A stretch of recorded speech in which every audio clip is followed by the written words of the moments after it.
Stan Hansen. Big Stan, man. Stan the man. Let me tell you real quick. Yeah. I was at the WWE, and things weren't working out.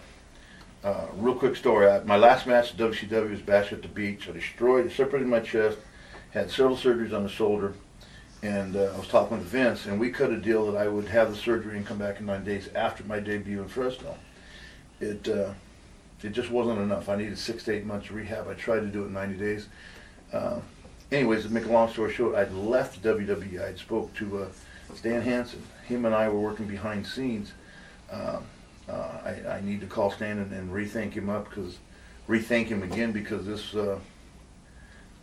it was a good opportunity for me after leaving WWE to come back to Japan. Of course, this match took place in the 90s, but I'm trying to recognize Stan Hansen here for what he had done. But we had cut a deal with Stan and myself had cut a deal with Giant Baba, and then I had asked WWE for my release and I guess in character for WWE, and all in all, you know, they treated me well, and I have nothing bad to say about any of them. But when I did leave, they had put on the website, I guess on TV, that they had fired me, and that wasn't the case. I had asked for my release because with the injury, I just couldn't. You couldn't work. I couldn't keep up with that schedule. It took a while to admit that, but I just couldn't keep it up with the injury. I want to ask you quickly about the headpiece that you would come out with and how that worked with the smoke and the effects. It was a creation of Antonio Inoki, and it was a mechanical mechanism, and it was remote control. You would teach or tell an individual that was literally, this is at the Tokyo Dome, he might be 100 yards away, and he could hit a button and light the eyes up. There was an electrical engine that was run on batteries where he could hit it and it would release smoke. Right. So there was a CO2 bottle in there and it would smoke, and then you could actually speak. It had a microphone where you could speak over the arena. So it really gave an effect, so you could growl and then speak to the Japanese. Was that done remotely also, or was there a mic in your thing? There's a mic actually in the mask. Wow. So none of the eyes would light electronically. You could trigger the smoke, and really it was just cold air coming into the arena, and then of course the microphone. Now your style has changed since you had started. Talk about the changes you decided to make when you were given the character of Vader, the warrior, whatever, versus when you were like working as Baby Bull, for example. What did you want to adorn your character with? Well, you know, actually I was just trying to be the best wrestler I could. You know, earlier back in '86, we were looking at Inoki and matching with Hashimoto, Inoki, and Brody in reverse order, and basically, you know, my career was evolving as per what I could do physically. In other words, as time marches on, you could do more, and then there's a time where you can do less. Right. So, you know, you try to do the best you can with what you got. So your evolution wasn't character related; it was just you were becoming a better wrestler. I think so. Yeah. I mean, physically, you had more confidence in yourself. You had more stamina. You know, my moonsault came at a later date. You know, obviously, I couldn't do that when I first started, or I would have.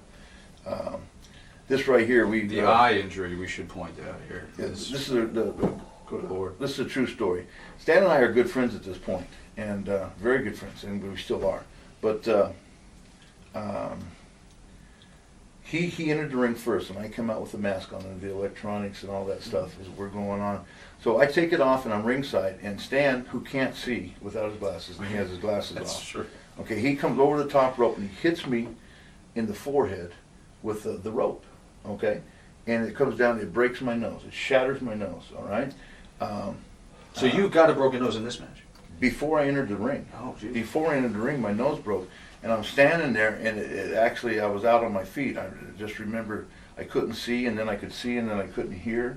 And they're saying, we'll go in the ring. And I'm standing here with this 60-pound helmet, and, you know, and blood just dripping out. So finally I came to, and I got angry. So I set the mask down, I stepped through the ropes, I stepped through and slapped Stan. Everyone said, well, what's going on with Vader? Why would he get in the ring to slap him? Well, you could see, if we had the ability to rewind this, you could see the rope actually come very close to my nose and actually hitting it. And Stan didn't know that, so when I slapped him, he got angry. And then we got an exchange into the corner, And I've asked Stan this 3 times, I think, and he said he didn't, but with his left hand he thumbed me in the eye. And that's what did that. So the nose was broken. Then when he thumbed me, the eye popped out on the cheek. I shoved it back in and it swelled up around it, but it broke all. I had 8 fractures in the eye and disintegrated the inside of the nose. So I literally had 2 eye surgeries and 2 surgeries on the nose to rebuild it. And my nostril at this point, they're steel. Still, all this is reinforced steel in this area. So literally, and no one paid for that except myself. I should have billed New Japan, but you know, we had a pretty good payday on this match, but it didn't cover my medical bills.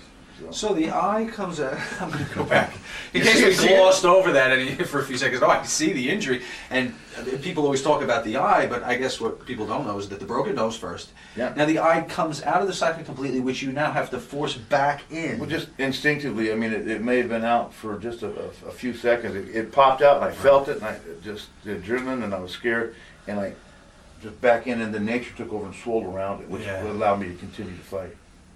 Well, that alone, the fact that you do a 20-minute match with an eyeball out of the socket, I don't know how many guys today could say that about it. I was 27, wasn't it? 33.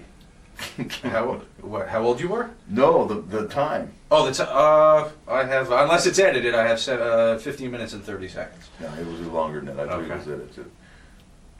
Because I thought we did a 30-minute draw and came close. We either went 33 or 27. Hopefully we came closer than 15 minutes. So now, how long, what's the locker room conversation with Stan after this with your fucking eyeball hanging out of your head? Well, he walked up to me like, what the fuck's wrong with you? I mean, why would you jump in the ring and smack me in the head and hit me 2 or 3 times? And I said, Stan, you hit me with the damn rope. I did not. I said, get the damn tape. You broke my nose. And I said, look at my forehead. And he said, well, I could have done that later. And I said, what do you mean you could have done it later? I'm telling you when you did it. And that's obviously, I said, or else why would I do that?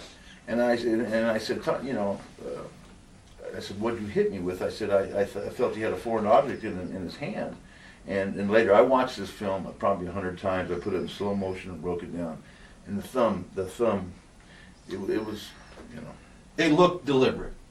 Well, of course it was deliberate. He was pissed off. I mean, you know. Well, he tells you no, though, right? He says it wasn't deliberate. Excuse me? He tells you it wasn't. No, right? he told me he didn't thumb me. I felt he thumbed me. I mean, I see. actually, where you take, with him being left-handed, you take a portion of the thumb.